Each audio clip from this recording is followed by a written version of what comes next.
पाकिस्तान में ट्रेंड होना, इसको किस प्रकार से देखते हैं? राम कथा की तैयारी चल रही है। जो देश अपनी ऊर्जा दूसरों को नष्ट करने में लगाता है वो स्वभाववश नष्ट हो जाता है, और पाकिस्तान को बहुत जल्दी भारत में विलय हो जाना चाहिए, यही रास्ता उसके पास है। पर सच ये है कि इस भारत में अमीर और प्रसिद्ध व्यक्ति को ही मंच पर पहुंचने को मिलता है, गरीब सिर्फ ताली बजाने के काम आता है। इसी के विरोध में हम हैं। तब तो हमारा विरोध मिशनरियां कर रही हैं कि ये आदमी बहुत उल्टा है। अहिंसा धर्म पर, महात्मा गांधी के सूत्र पर चलना चाहिए। हमें किसी भी प्रकार का उपद्रव नहीं करना है। हम सनातनी लोग हैं, वसुदेव कुटुंबकम की चर्चा करते हैं। हमें हिंसा पर नहीं उतरना है। आपके कारण पूरा साधु समाज भी बट गया है। शंकराचार्य जी ने कहा है कि आप जोशी मठ की दरारें भर दें।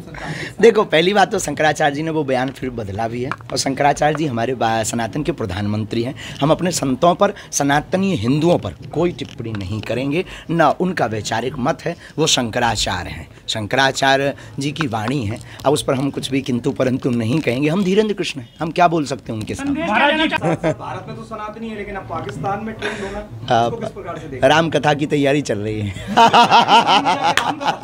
पाकिस्तान बर्बादी की कगार पर है, वहाँ जो जरूरी चीजें हैं वो खत्म। जो देश अपनी ऊर्जा दूसरों को नष्ट करने में लगाता है वो स्वभाववश नष्ट हो जाता है, और पाकिस्तान को बहुत जल्दी भारत में विलय हो जाना चाहिए, यही रास्ता उसके पास है। हमारी कथा में कोई हमारी तरफ से व्यवस्था नहीं होती है। कथा में व्यवस्था वीआईपी वीवीआईपी कथा आयोजक की होती है। तो वो अपनी व्यवस्था, क्योंकि वो लाखों करोड़ों खर्च कर रहा है, तो वो अपने लोगों के लिए, अपने मिलने वालों के लिए अगर ये बनाते हैं। देखो, पहली बात तो ये है, वीआईपी एंड वीआईपी हम नहीं मानते हैं, लेकिन हमारी मजबूरी ये है कि अगर हम उन लोगों को 10 मिनट नहीं देंगे तो कथा कौन करवाएगा, और कथा नहीं करवाएगा तो लाखों लोगों का भला कैसे होगा। पर सच ये है कि इस भारत में अमीर और प्रसिद्ध व्यक्ति को ही मंच पर पहुंचने को मिलता है, गरीब सिर्फ ताली बजाने के काम आता है। इसी के विरोध में हम हैं। तब तो हमारा विरोध मिशनरियां कर रही हैं कि ये आदमी बहुत उल्टा है।